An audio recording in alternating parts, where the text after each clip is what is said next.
میدونستی درآمد متوسط خانوار توی کانادا بالای $100,000 ولی با این وجود خیلیا پسنداز واقعی ندارن. امروز میخوام با اعداد و آمار واقعی بهت ثابت بکنم که درآمد خوب به معنی پولدار بودن تو کانادا نیستش.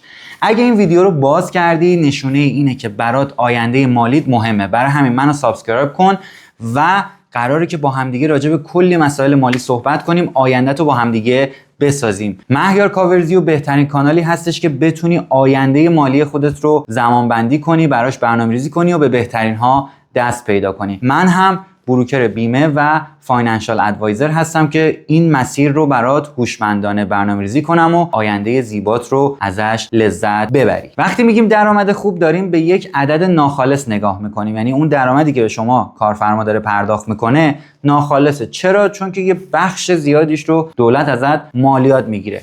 میانگین درآمد خانوار توی کانادا $105,000 در صورتی که بعد از مالیات $74,000، یعنی ماهی تقریبا $6,180. یعنی شما نزدیک $8,000 میانگین درآمدت 6,000 تاش تو جیبت میمونه، مابقیشو داری به دولت تکس میدی و این رقم است که درآمد واقعی توه، نه اون $105,000 سالیانه.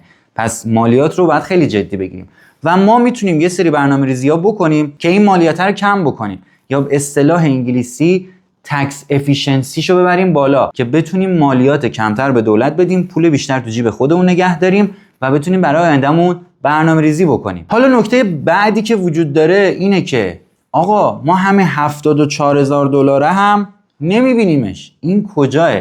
یه دشمن نامرئی داری به نام بدهی و کردیت. شما توی درآمدتون کلی تکس میدید. موقعی که میخواید سود بگیرید از بانک‌ها یه نسبت کمی 0.5% 1% بهت سود میدن که از تورم هم عقبی. ولی موقعی که بدهی داری به بانک و کردیت تو درگیر کردی توی بانک، اون موقع بانک میگه بیا 22% به من مالیات بده. خب ما باید یه فکری بکنیم. بانک بهت میگه بیا 22% بهم سود بده، نرخ بهره 22% بعد پولی که بهش بدهکاری رو پس بدی. خب ما باید بیایم یه کاری بکنیم که آقا چرا سود پولمون کمه، مالیاتمون خیلی زیاده، ولی بدهیمون سودی که براش باید بدیم خیلی بالاست. خب ما باید اینو یه کاری بکنیم که عالی بشه. اولین نکته‌ای که وجود داره اینه که آقا ما بیایم بدهی و کردیت خودمون رو هندل بکنیم، این دشمن نامرئی رو از پا قطعش بکنیم. بزرگترین دلیل پول نداشتن مردم توی کانادا بدهیه. یه آماری میخوام بهت اعلام بکنم که مو به تنت سیخ میشه، کرکوپرت میریزه. توی کانادا خانوار درصد بدهیشون 176%، یعنی به ازای هر $100 که درآمد دارن $76 هم اضافه تر خرج کردن. یعنی $100 در میاری $176 خرج میکنی. یعنی تو درآمدی که داری رو پولشو در آینده هم خرج کردی، درآمدتو جلو خرج کردی. یعنی از پیچک تو پیچک رسیدیم به این که آقا تو عقبی از خرج زندگی و این آمار تکون دهنده ایه که به ازای هر $1 76 سنت تو ضرری. و این بدهی یه عدد ساده نیست، این بدهی چیزیه که روش داره 22% هم سود سالیانه میاد، سود مرکب هم بهش میخوره، یعنی رو سود باید دوباره سود بدی و این تو رو میبره ته منجلا. و وقتی سود بدهی از سود پسنداز بیشتره، بدون که تو داری به فاجعه نزدیک میشی و داری خودت و آیندت رو خراب میکنی. در نتیجه من اینجام که کمکت کنم که بدونی باید چه اتفاقی بیفته و چه کاری رو باید انجام بدی. یکی از خطرناکترین بدهی‌ها همون جوری که گفتم کردیت کارته. میانگین بدهی مردم روی هر کارت اعتباری هولوش $4,000. معمولا هم هر شخصی 2 تا 3 تا کارت داره. یعنی میانگین توی کانادا هر نفر حداقل $10,000-15,000 بدهی کردیت کارتاشه، جدا از وام ماشین و وام خونه و وام وسایل و دیگه چیزای دیگه، هر کدوم به جای خودش. فقط رو کارت اعتباری شما میانگین $10,000-15,000 بدهی داری و اون سود 20-22% چی داره بهت میگه؟ یعنی پول خودتو داره بر علیه خودت کار میکنه و تو باید مانع این جنگ متقابل پول خودت با خودت بشی. خیلی‌ها درآمد خوبی دارن، خیلی‌ها متوسط رو دارن در میارن، ولی دارن سود خوب میدن، سود بدهی دارن میدن، نه سود سرمایه‌ای که دارن.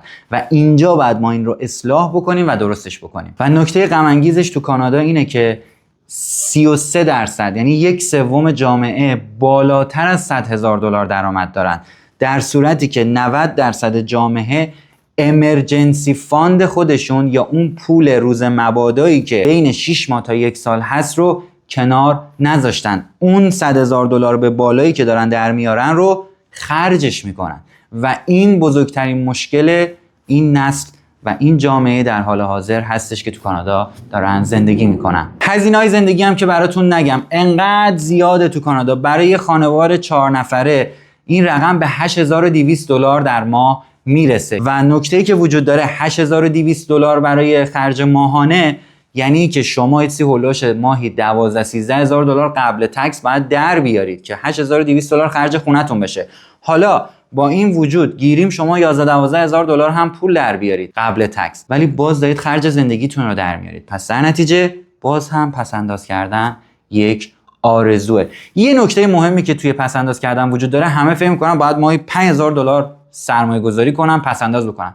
با ماهی $100 قبلا راجبش ویدیو ساختم، با ماهی $100 30 سال دیگه میشه نزدیک $200,000 شما پول داشته باشید. پس فکر نکنید که حتما باید پولدار باشید برای پول کنار گذاشتن. با هر بودجه‌ای که دارید باید هر چقدر شده بذارید کنار. با من در ارتباط باشید که اون پلنر رو براتون بسازم و ببینید چه آینده‌ای میتونه در انتظارتون باشه. پس مشکل این نیستش که شما درآمد مناسب ندارید، مشکل اینه که هزینه‌های زندگی خیلی بالاه، بدهی‌ها زیاده، درصد سودی که رو بدهی داریم میدیم خیلی زیاده. و مهمترین نکته‌ای که برای اکثریت جامعه صدق میکنه اینه که متاسفانه برنامه مالی درست وجود نداره و خانوار توی کانادا یک فاینانشال ادوایزر، یک شخصی که بیاد برنامه مالی رو به صورت تخصصی براشون برنامه‌ریزی کنه وجود نداره. هر چقدر پول داشته باشی تا وقتی که یه برنامه درست و تخصصی نداشته باشی بازم پولی تو کاسه نداری. این شد راجع به منجلاب بدهی و درآمدهامون که کجا میره و اصلا نمیفهمیم چه اتفاقی میفته. ویدیوی بعدی رو دنبال کنید که بهتون میخوام وارد بحث تخصصی این بشم که چجوری میتونیم سرمایه گذاری کنیم، روش‌های جالب پسندازمون چیه. ویدیوی بعدی رو از دست ندید، یادتون نره منم سابسکرایب کنید. تا ویدیوی بعدی، بدرود.